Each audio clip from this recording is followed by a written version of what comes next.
If you're interested in attending Catholic worship, come consider the 10 o'clock a.m. Mass at St. Anthony Parish in Allston, Massachusetts.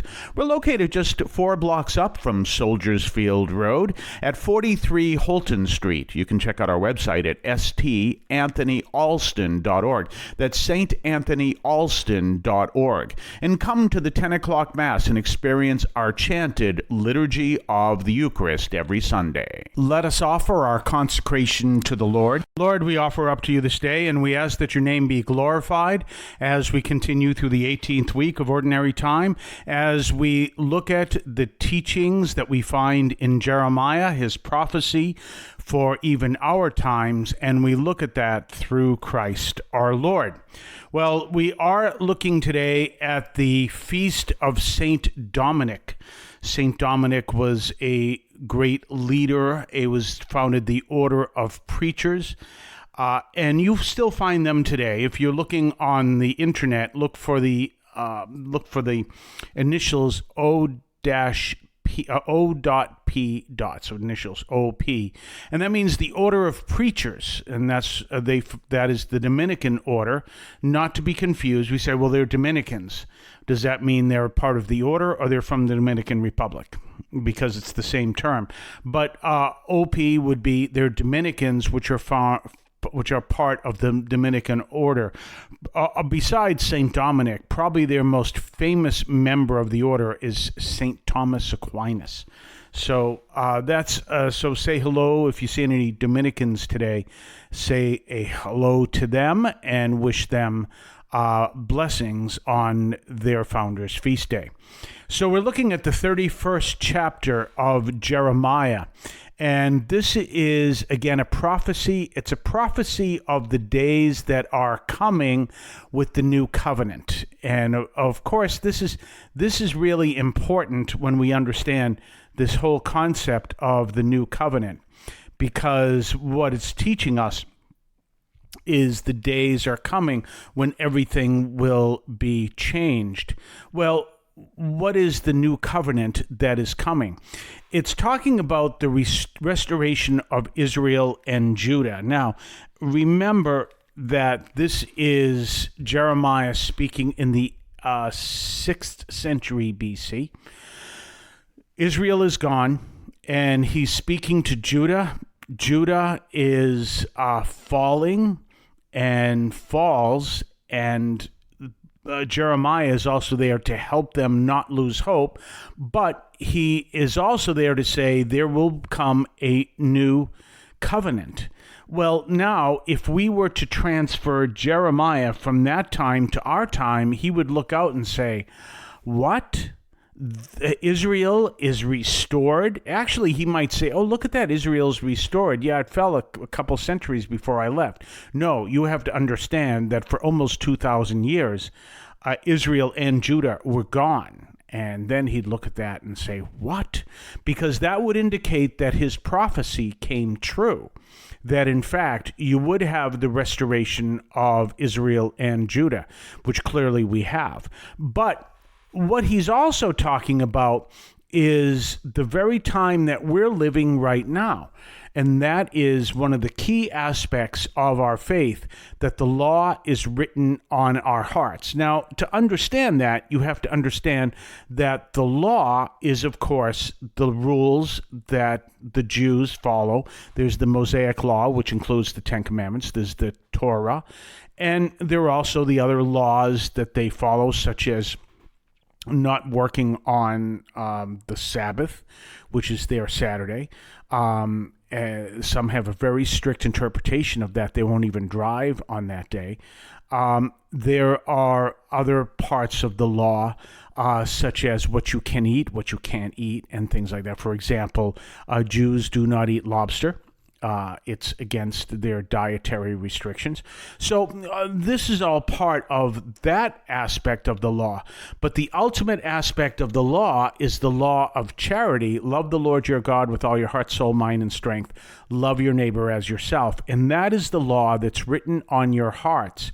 as promised in Jeremiah, which we see in this reading today, and is part of your baptism. So that's really the law we follow today as Christians, that law that takes that teaching and puts it on our hearts. Do you understand that? So that's a powerful law that brings this to an understanding of this faith, of this reality of what we're saying. And that law that we live today is what is predicted by Jeremiah back during his time. So he's teaching the people who are experiencing the fall of Jerusalem, experiencing the fall of Judah as well, and saying there will come this time where not only will you see Israel and Judah restored, but the law will be written on everyone's heart. So in other words, we will live the law of charity, not the law of rules that are written down. We'll talk more of that to have a better understanding on the other side of the break. We'll be right back right after this. You're listening to St. Anthony Overnight from the voice of St. Anthony Parish. Are you looking for guidance on how to live a purposeful and transformed life? Look no further than Romans 12, a chapter in the New Testament that offers practical wisdom for believers. Romans 12 begins with a powerful call to offer our bodies as living sacrifices to God, urging us to renew our minds and align them with His will. This chapter highlights the importance of humility, using our gifts for the benefit of others, and exercising genuine love. It teaches us to be diligent in serving the Lord, rejoicing in hope, persevering in tribulation, and being devoted to prayer. But it doesn't stop there. Romans 12 also teaches us to live in harmony with others, extending kindness and hospitality even to our enemies. It urges us to overcome evil with good and leave vengeance to God. So if you're seeking guidance on how to live a life of love, humility, and service, dive into Romans 12. Let its practical wisdom transform your life. Romans 12, a chapter that offers a roadmap to living a purposeful and transformed Christian life. Available now in the New Testament. Get your copy today. We're back, and we're talking about this teaching from Jeremiah, where he is explaining that the law will be written on our heart. So what is the difference? It's between the letter of the law and the spirit of the law. And this is important consideration. I talk about this a lot, but the letter of the law is this is what the law says, and the spirit of the law is the deeper understanding of what the law is actually telling us to do. So, in other words, a great example is what you see in Jesus, where he heals somebody on the Sabbath. The letter of the law says we do no work on the Sabbath, but the spirit of the law says because we want to be focused on loving God and loving neighbor, fulfilling the commandments. So if someone is sick, you heal them because that's part of loving neighbor, and it doesn't diminish from loving God. But if you take it all from the letter of the law, then all of a sudden this is what Jesus is fighting against. So what Jeremiah is predicting is that time will people will live by the spirit of the law. They'll understand what the law is actually teaching us and live by that. And some people take the spirit of the law to be a lesser standard. In fact, it's a higher standard.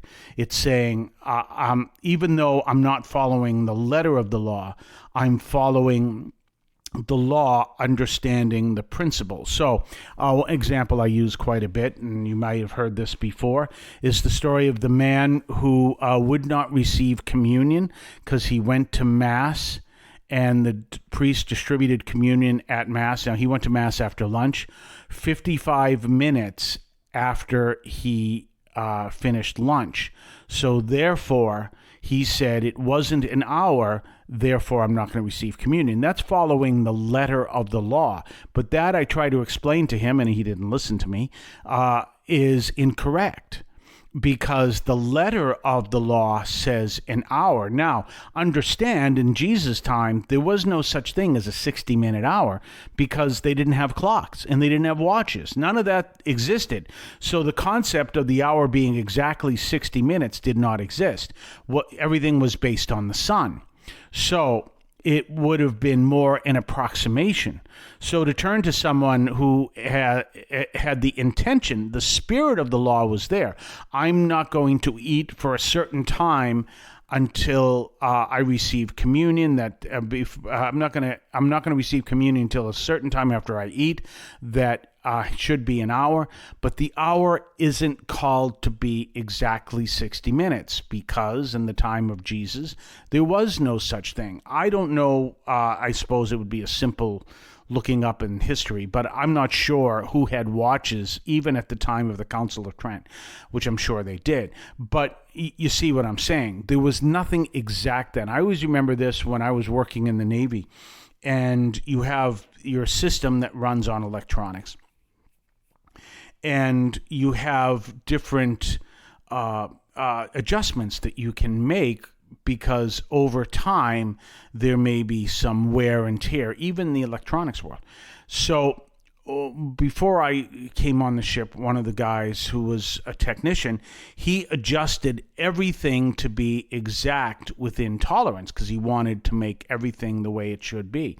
And a technician from the company that manufactured this system said, no, you really shouldn't do that because, in fact, nothing is that exact, especially after it's been running for a while. Same thing with your body.